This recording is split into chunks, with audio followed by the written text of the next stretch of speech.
ನಮಸ್ತೆ ಎಜಿ ನ್ಯೂಸ್ಗೆ ಸ್ವಾಗತ.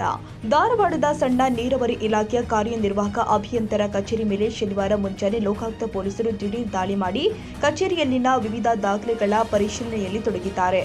ಬೆಳಗ್ಗೆ ಸುಮಾರು 8 ಗಂಟೆಯಿಂದಲೇ ಧಾರವಾಡ ಲೋಕಾಯುಕ್ತ ಪೊಲೀಸರ ತಂಡ ಕಚೇರಿಗೆ ಭೇಟಿ ಕೊಟ್ಟು ದಾಖಲೆಗಳು, ಕಡತಗಳು ಹಾಗೂ ಆಡಳಿತಾತ್ಮಕ ವ್ಯವಹಾರಗಳಿಗೆ ಸಂಬಂಧಿಸಿದ ಮಾಹಿತಿಯನ್ನು ಪರಿಶೀಲಿಸುತ್ತಾ ಇದೆ. ದಾಳಿಯ ಹಿನ್ನೆಲೆ ಕಚೇರಿ ಸಿಬ್ಬಂದಿಯಲ್ಲಿ ಆತಂಕದ ವಾತಾವರಣ ನಿರ್ಮಾಣಗೊಂಡಿದ್ದು, ಕೆಲ ಸಿಬ್ಬಂದಿಗಳು ಆರೋಗ್ಯ ಸಮಸ್ಯೆಯಿಂದಾಗಿ ಬಿಪಿ ಮಾತ್ರೆ ಸೇವಿಸಿರುವ ಮಾಹಿತಿ ಲಭ್ಯವಾಗಿದೆ.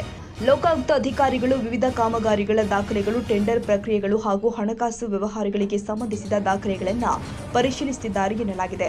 ದಾಳಿಯ ನಿಖರ ಕಾರಣ ಹಾಗೂ ತನಿಖೆಯ ವಿವರಗಳು ಇನ್ನಷ್ಟೇ ಬಹಿರಂಗವಾಗಬೇಕಾಗಿದೆ. ರಾಜ್ಯದಲ್ಲಿ ಡಿಕೆ ಶಿವಕುಮಾರ್ ಮುಖ್ಯಮಂತ್ರಿಯಾಗಿ ಅಧಿಕಾರ ಸ್ವೀಕರಿಸಿದ ಬಳಿಕ ಸಣ್ಣ ನೀರಾವರಿ ಇಲಾಖೆಯ ಮೇಲೆ ನಡೆದ ಮೊದಲ ಪ್ರಮುಖ ಲೋಕಾಯುಕ್ತ ದಾಳಿಯಾಗಿದೆ ಎಂಬ ಮಾತುಗಳು ಕೇಳಿಬರ್ತಾ ಇದೆ. ದಾಳಿಯ ಬೆಳವಣಿಗೆಗಳ ಬಗ್ಗೆ ಸಾರ್ವಜನಿಕರು ಹಾಗೂ ಇಲಾಖೆಯ ಅಧಿಕಾರಿಗಳ ವಲಯದಲ್ಲಿ ಕುತೂಹಲ ಮೂಡಿದೆ. ಲೋಕಾಯುಕ್ತ ಅಧಿಕಾರಿಗಳ ಪರಿಶೀಲನೆ ಮುಂದುವರೆದಿದ್ದು, ತನಿಖೆ ಪೂರ್ಣಗೊಂಡ ಬಳಿಕ ಹೆಚ್ಚಿನ ಮಾಹಿತಿ ಹೊರಬೀಳುವ ನಿರೀಕ್ಷೆ ವ್ಯಕ್ತವಾಗಿದೆ.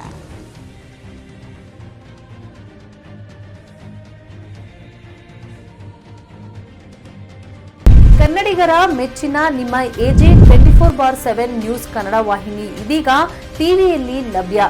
ವೇಳೆ ನೋಟಿಸ್ ಕೊಟ್ಟಿದ್ರೆ ವಾಪಸ್ ತಗೋತೀವಿ. ಇವತ್ತು ವಕ್ಫ್ ಪ್ರಾಪರ್ಟಿ ಅಂತೇಳಿ ಬರ್ತದೆ ಅಂತ ಹೇಳಿದ್ರೆ ರೈತರು ಬೀದಿಗೆ ಬಂದ್ರೆ ಏನ್ ಮಾಡ್ಬೇಕಾಗತ್ತೆ? ಯಾರು ವೋಟ್ ಹಾಕಲಿಲ್ಲ ಅಂದ್ರೆ ಗ್ಯಾರಂಟಿನೆಲ್ಲ ಸ್ಟಾಪ್ ಮಾಡ್ಬಿಡ್ತೀವಿ.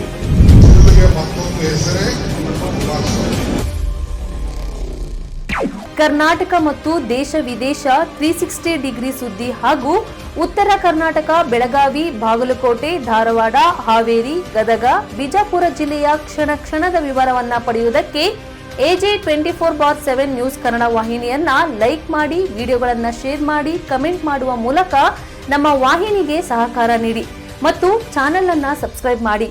ಧನ್ಯವಾದಗಳು.